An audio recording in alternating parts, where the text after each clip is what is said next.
What's up, beautiful people? Pastor D here. Welcome to ECD TV, brought to you by Elevate Church Detroit. Okay, so today we're continuing our series of Understanding the Grace of God, Part 3, How to Achieve Righteousness. So I guarantee it, you don't want to miss it. Stick around.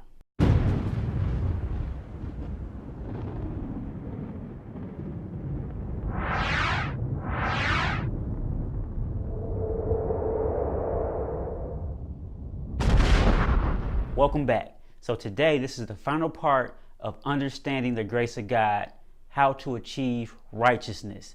So let's just do a quick recap of what we went over in Part 2. So in Part 2, we talked about 1, why we need the grace of God in the first place, and then 2, the purpose that God had to go through to institute grace into humanity. So 1, we determined that we need God's grace because when we were born, we were all born into sin. Not because of anything that we did, but because of what Adam did in the Garden of Eden by disobeying God. And 2, we covered the topic of the process that God had to go through to institute his grace into humanity. And we discovered that he did this using the law, or some may refer to it as the law of the Old Covenant. Now, God instituted the law because of the transgressions of mankind, Galatians 3:19. So the purpose of the law was to, 1, formally charge men with its sin, and then also show men what sin was. However, as a good segue into today's topic, that wasn't the only purpose of the law. God also instituted the law to lead humanity to Christ. In the book of Galatians chapter 3, verse 23 through 25, it says, "But before faith came, we were kept under guard by the law, kept for the faith which would afterward be revealed. Therefore, the law was our tutor to bring us to Christ, that we might be justified by faith. But after faith has come, we are no longer under a tutor." Now here we also find the purpose of the law was also to bring us to Christ. And so you may be thinking, well, how does that look? Well, let's back it up a little bit. So if you go back to Part 2, and you know that we were all made sinners because of one man's disobedience. However, in the book of Romans chapter 5 and verse 18, it says, "Therefore, as through one man's offense, judgment came to all men, resulting in condemnation. Even so, through one man's righteous act, the free gift came to all men, resulting in justification of life." So, in the Old Covenant, it stated that we were made sinners because of one man's disobedience, Adam, in the Garden of Eden. However, in the New Covenant, it says that we can all be made righteous because of one man's righteous act. Now, the man is talking about here is Jesus. And Jesus stated in the book of Matthew 5, verse 17, "Do not think that I came to destroy the law or the prophets. I did not come to destroy, but to fulfill." So the righteous act that Paul is referring to in the book of Romans chapter 5 and 18 is the act of Jesus coming to fulfill the law for us on our behalf, so we wouldn't have to. And now we know that God never intended for man to become righteous by fulfilling the works of the law. That wasn't his purpose. However, the law was still in place. The law was still holy and is still holy, and is basically a standard of perfection that God put in place to achieve righteousness. So when Jesus came, he came and fulfilled all the requirements of the law, so again, that we wouldn't have to.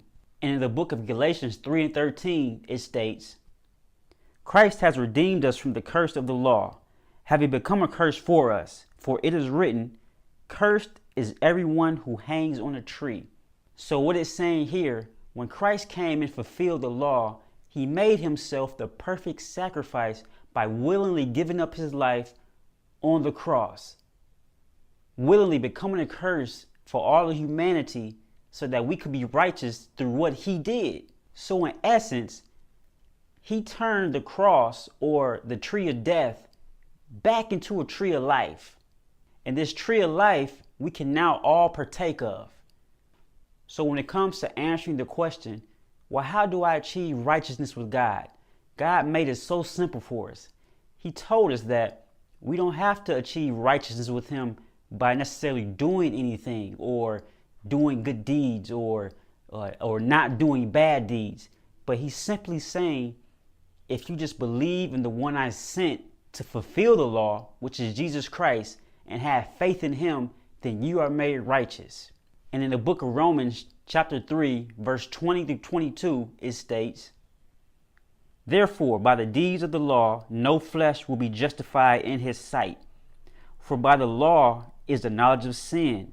But now the righteousness of God apart from the law is revealed, being witnessed by the law and the prophets, even the righteousness of God through faith in Jesus Christ, to all and on all who believe, for there is no difference. So he's saying here that there is no justification in doing the deeds of the law.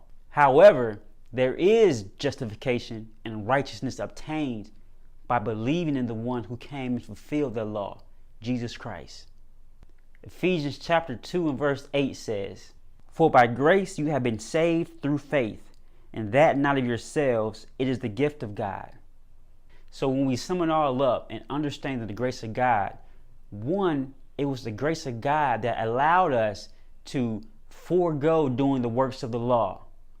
And now that we no longer have to fulfill the works of the law, he made achieving righteousness so simple.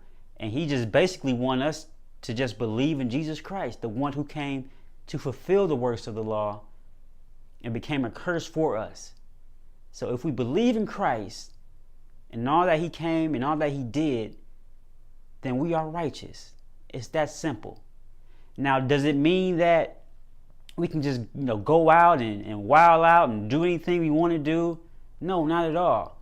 But once you really have an encounter with Jesus Christ, the things that you used to do or the temptations that you used to be tempted by and always fall into, you will no longer have the desire to do those things anymore.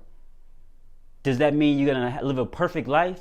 Not at all. We're all going to make mistakes. We're all going to mess up. We're all going to slip. We're all going to fall. But we have a high priest in Jesus Christ who can sympathize with us because he came on earth and he lived the same life that we live. He was tempted the same way we are tempted. So that's why we can now come boldly to the throne of grace. And as we come boldly to that throne of grace, when God looks at us, he's not looking at our deeds. However, he's looking at our faith. And it's just that simple. So this wraps up the Understanding the Grace of God series. I hope you had a chance to view all 3 webisodes, and I hope you were blessed by them. If you haven't subscribed yet, make sure you go and subscribe to the ECD TV YouTube channel to make sure you're up to date on when new episodes or new webisodes are coming out from ECD TV. And until next time, stay blessed. Peace.